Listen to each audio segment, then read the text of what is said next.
Hello, wealthy family, and welcome to this week's Mindset Monday.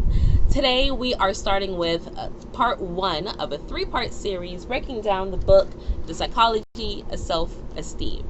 And to make sure that I stay on track, because I can wander, and I want to make sure I keep this short, and I want to make sure it's relatable and understandable. I don't want to throw too much. Okay, so I have my notes. So if you see me looking down or you see me reading from it, it's just I want to make sure I convey the message correctly. Okay, so the psychology of self-esteem starts out by stating that humans, every human has asked themselves one of two questions, if not both, but definitely the second question. So that is, how am I to understand myself, and how am I to understand other people? And I know for myself personally, I asked myself that question a couple of years ago.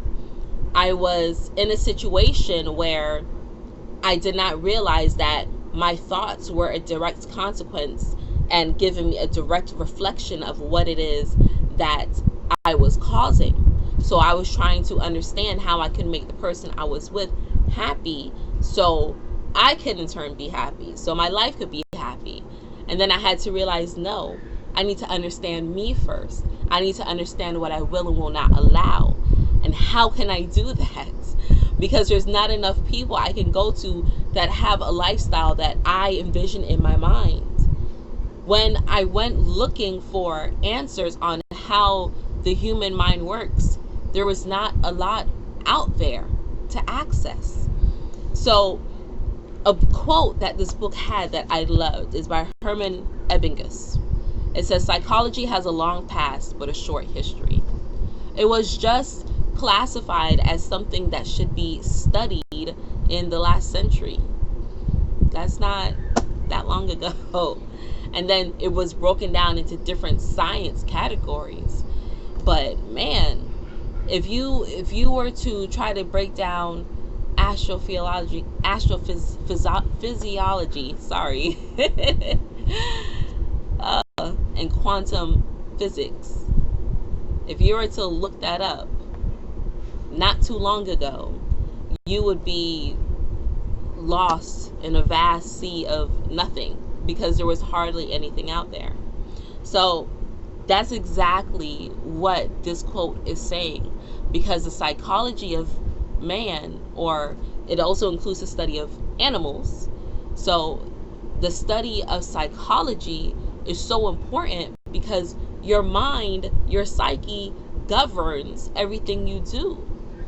So how is it that it's developed? How does the psychology of how you operate and do things develop certain patterns in your life? First, you have to understand how we learn. As a child doesn't learn and form thoughts and organize things by way of just, figuring out on their own, on their mental. They can't name things. When they see a chair, they just know chair. They don't know that it's a sofa or the dining room chair. They don't understand that. They don't know the color of it. They just maybe recognize the shapes and the function of it, and then they start breaking it down categorically, accordingly. Now, that's the same way how your mind works in everything. That's exactly how you learn everything. You learn your patterns and you learn your ways by learning a broad spectrum, and then you start categorizing it. And the more you categorize things, it elevates your awareness. Your awareness and your consciousness is what separates us from the animals.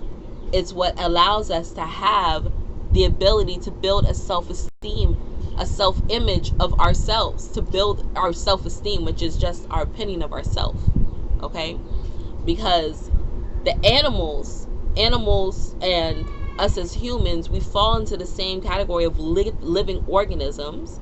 That's what we are. We are a complex made group of energetically organized living organism formed to make us who we are.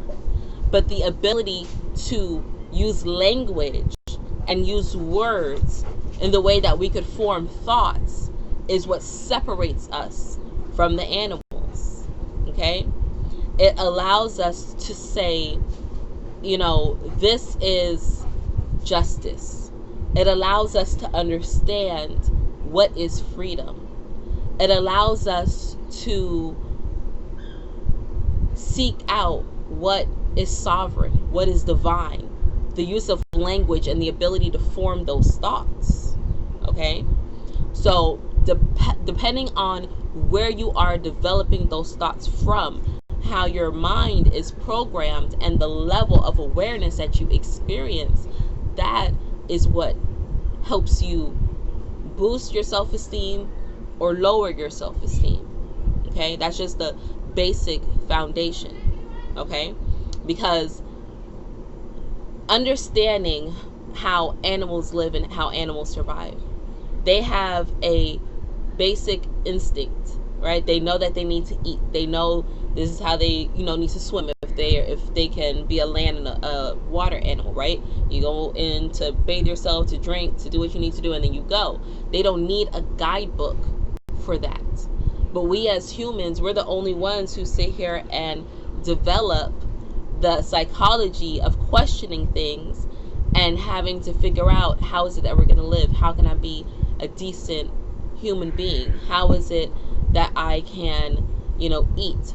How can I farm? How can I be productive? What is it that I can do? We're the only ones that are faced, not the animals, with how we're going to live, and we have to pay for how we're going to eat, right? If you don't know how to grow your own fruits and vegetables. You understand? It's those thought patterns that cause us to bring certain awareness to our consciousness. Animals don't have that ability. They're not that high. There's different levels of things. So a vegetable, right? My garden, my peppers and my onions and my tomatoes and my basil and my sage, right?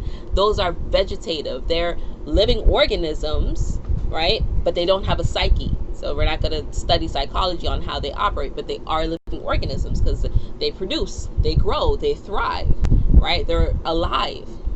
Next, you would have the animals, right? Also, with vegetables, if someone is brain dead, they say that they're a vegetable. They're in a vegetative state. They can't think, they can't move, right? Next would be the animals, where they're aware. See, animals just know that's a zebra, that's a lion, that's a leopard, that's a bird.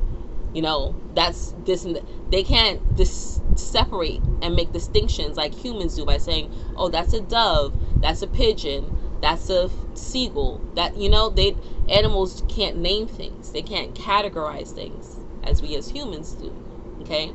So that puts them right in the middle. They're aware that they're alive, because if a shark comes and there's a school of fish, those fish are going to swim away, right? To get away from the shark. They're aware that they're alive, but they don't have a thinking process. So our thinking process, our ability to form thoughts and allow those thoughts to form distinctions and then put those distinctions, into languages, is what allows us to have that separation and that higher level of consciousness. So if your language is derived from a broader spectrum, remember, chair, and then you categorize sofa and dining chair, and this is red, and this is blue, this is wood, this is steel. Remember, it's broad. So your awareness, you may not be aware of certain things, and it allows your consciousness and your language to be halted at a certain level. And wherever you are experiencing life is where you will have is where your self-esteem will be. Let me say that again. Wherever your conscious awareness is in your mind will be a direct reflection of your self-esteem, of how you feel, of how you form your opinion of yourself, and be a direct reflection of how you experience day-to-day life. So to close, because I know we're hitting on time, I want to give an example of that, of how people, I'm going to read it direct from the book because it's awesome. So how is it that people, depending on how they're raised and how they form an opinion of themselves, allows them to experience things differently. Okay? Thoughts and evaluations, like memories, may be barred from an awareness because of the pain they would evoke, right? That's something in addition.